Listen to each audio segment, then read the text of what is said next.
The Mysterious Old Man. In the year 644, as a young student of the Wudan style, it was my job to sweep the training area each morning.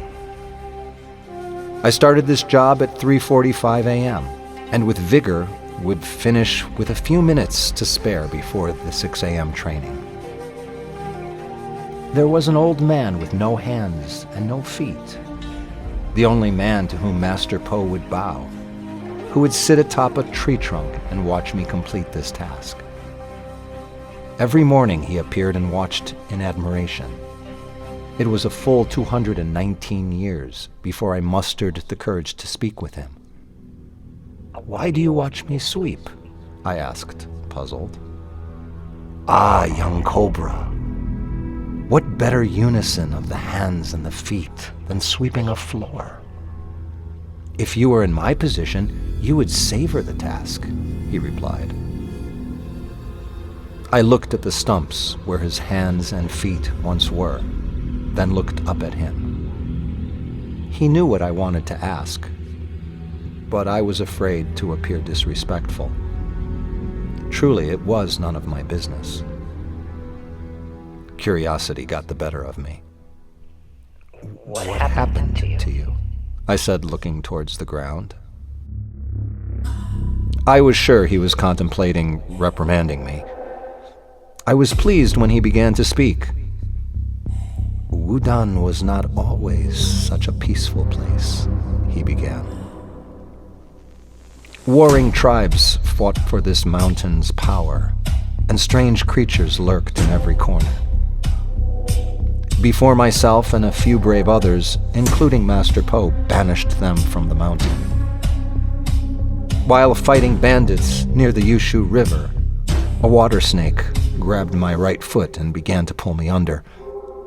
Fearing for my life and unable to see the snake through the bloodied water, I removed my right foot with one slice of my sword. The only alternative was to drown." "What about your left foot?" I asked. The next day I was limping and slowing the group down. I asked to be left to die, but Po demanded that I fight. Soon, a daughter of a previously slain bandit had spotted us and fired an arrow from the ridge, which landed squarely in my left foot. Fearing gangrene, I removed my left foot with one slice of my sword. "What happened to your hands?" I asked quickly. "My left hand was snared by a golden dragon in that now empty cave you children enjoy. To avoid being pulled into the darkness and killed, I removed my left hand with one slice of my sword." He paused. "My right hand was caught in a bear trap that same afternoon. Fearing death, I removed it with my teeth." I looked at his right hand's stump. It was ragged, not a clean cut like the others. It still looked painful. He looked relieved when the story was over. It pained him to relive the events. He took a sigh of relief and moved his gaze from me back over to the floor I was sweeping. I, however, was confused. "How did you find the strength to remove limb after limb in such gruesome fashion? I don't think I could do that." He smiled.